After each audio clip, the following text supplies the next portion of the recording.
Sid's album, Broken Hearts Club. I don't know what's happening with the internet, but Sid is there. Does it hold you over? Yeah, no, this is great. This is great. R&B is great for me, yo. I'm not displeased. I wonder why that is. Like R&B doesn't really seem to like disappoint. You know what I'm saying? Like the anticipation maybe isn't as high. I don't. You know what I mean? Like, you know what? That's a great question. I think I know why though. I'll take a shot at it too, and I'm sure it's nuanced. I'm sure. I think that the tendencies in rap fans versus R&B fans are totally different. And I think I had this same talk a million years ago when Sean Paul came out. Sean Paul came out after having 1 million hits out and did 30,000 records. And the whole industry at the time was super, hey, what the fuck? Well, at least some of us were. And other people were saying, just don't worry about it. Word. Because he did what he needed watch what happens. That album will do 30,000 for the next 97 weeks in a row, and hip-hop won't. And sure enough, that's what that album did. Because them songs will start picking up. And in R&B, we had the same talk with Her. Her came out, 30,000. Yep. I haven't checked, but I'm sure she's fine. Yeah.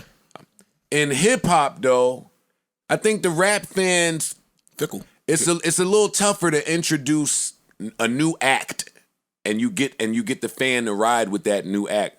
Versus R&B, where the R&B lovers are searching constantly for new, fresh, dope, amazing R&B. Yo, when I get in the shower and whatever little playlist I had on goes off, it starts playing some other shit. shit. It just starts playing music that is similar to that shit. To that. I know that does that in all categories, but I think that the R&B lovers respond differently.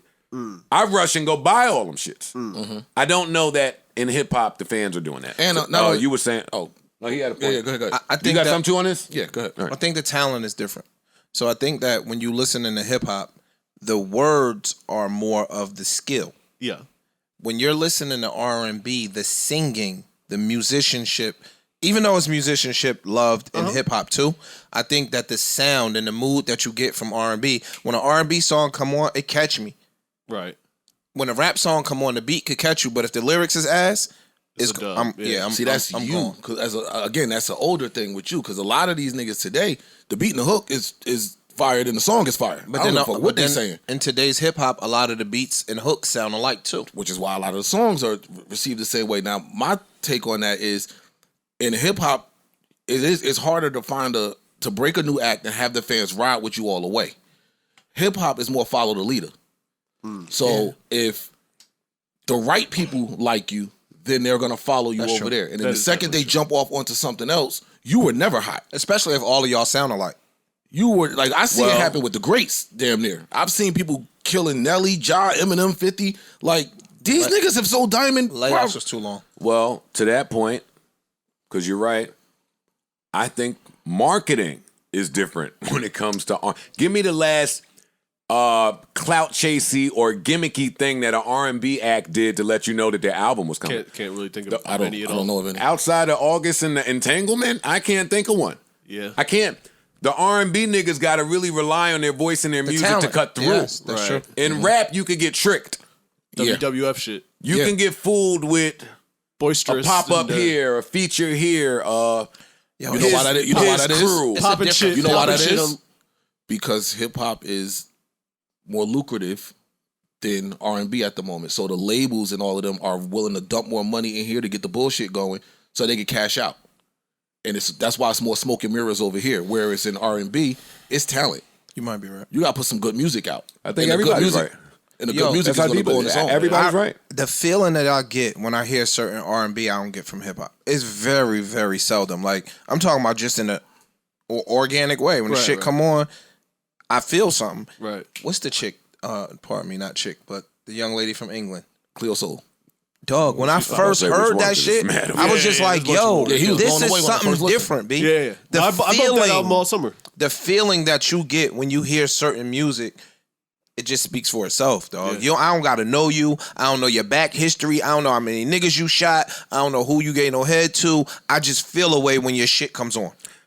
It should be like that in hip hop too. A few weeks ago, or whatever that was on this pod, I like your answer. we were having a hip hop talk, and I was like, "Yo, I said we, and then I said I have outgrown a lot of this shit in hip hop. I've outgrown a lot of it, right? We did that pod, and a few days later, I saw a tweet. I wish I could remember the young lady's name because it was poignant, but it was attacking what I had said.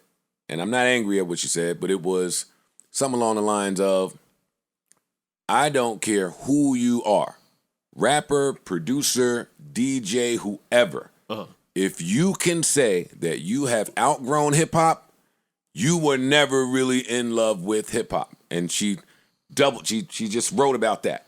And it was an interesting conversation online. I think she was only saying that because I had said it, because who else comes out and says, I have outgrown a lot of shit in hip hop? That's not a common conversation that you hear. I don't anyway.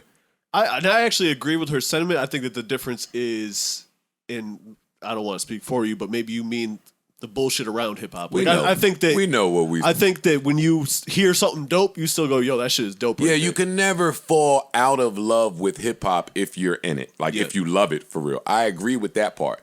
But what some of us call hip hop is the business, the mainstream hip hop that's being fed to us. And that side of the business, you just can't get me with anymore. I don't even care about the business. I care about the music. Right. But I care about how I feel when your song comes on. Right. And but you don't know that you care about the business, because some of that shit that's in front of your face, it only gets there because of business. And that's what I was trying to say. I can believe that. Like the business is controlling the music in hip hop. So you just might got to versus the music controlling the business. I'm gonna always champion the latter instead of the former. The song Ice played as a sleeper, the kid from Philly. Yeah. That shit hit, and I was like, whoa. Because he got mad at me for that. I said, whoa. The hip hop shit that I played 2 weeks ago, that boy can rap. Right. So I think that the music just gonna hit you, yo. It just gotta be a feeling. I don't give a fuck who the labels is pushing. If I don't like you, I don't like you. But what we saying is in hip hop particularly, you don't get a chance to hear it. You don't hear the labels behind you. I understand. Right. It's not gonna get on the playlist. It's not gonna get in the algorithm. You're not gonna hear it, because that dude Ryan Blades from Toronto, it's a lot of that. It's a lot of them. A lot. But it'll never cross your radar because it's designed that way. Hip hop is too lucrative. It's too much money in there. So they're going to control that a little bit tighter than they are with other genres. That's valid. No, that's very valid. I guess. Yeah, they making so billions of dollars off hip hop. You don't think that happens in R&B? Not to this extent. Not until it becomes like more the popular R&B stuff. Once you get to pop. Yeah. Once you get to that pop level. Yeah. R&B, no. But the playlist and all, because again, like Joe said, yo, I could be listening to some shit, and the second it goes off, they'll play some other shit, and I'll be like, whoa, whoa, who the fuck is that? You know what I'm saying? Then I'm looking like, who is that? Yeah, because the sound got me. Right. So I guess if you listen to certain genres of hip hop, the playlist people don't push that. I don't know. I'm just asking out of curiosity. No, you got to be affiliated with people. Really, honestly, to get in these playlists and in this algorithm, all that shit is controlled by them. Just like heavy rotation in radio. Yeah. Some of these acts we'll have the song pop up in the algorithm 3 hours after the song that you liked went off. That don't really help. We're not gonna let this rock for 3 hours. All of us. Some people are, right? True. Or hey, make that come on right when they finish. Right after they shit go off, put this on.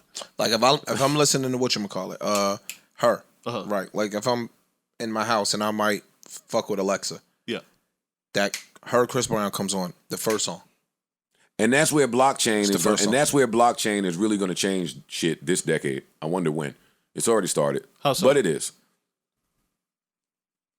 I'm listening. Because her should get paid for that.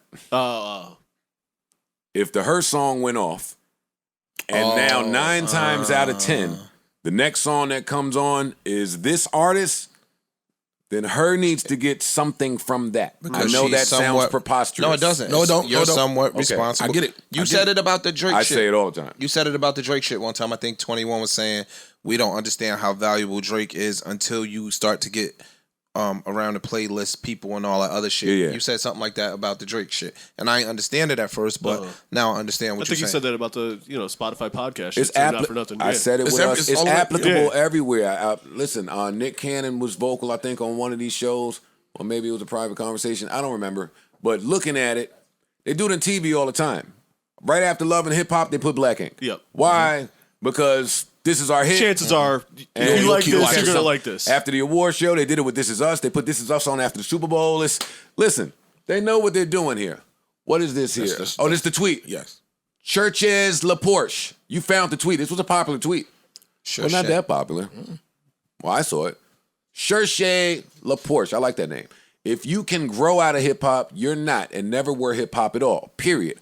I don't care if you were a rapper, producer, label owner, whatever. She's absolutely right. She's absolutely right. Agreed.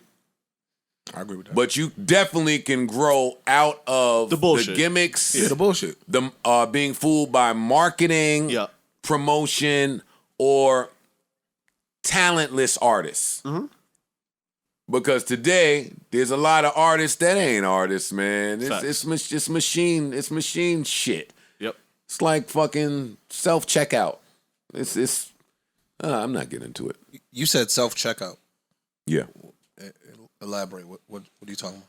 I mean, machine generated. I mean, no human around to give a human pulse to things. You ever call a credit card company or any company and you a hotel anywhere and you want to get a human on the phone, but it's like an automated series Nightmare. that you have to get through 90 million questions. You keep trying to press 0 or say Agent, operator. representative. No, we need a few more questions before we can put you through to a human. And you're like, yo, you're not understanding my human reaction to some things. You just are a fucking computer. Yeah. That's what I mean. It's not music you can feel. It's just music that's made. Computers only. And it sounds like it.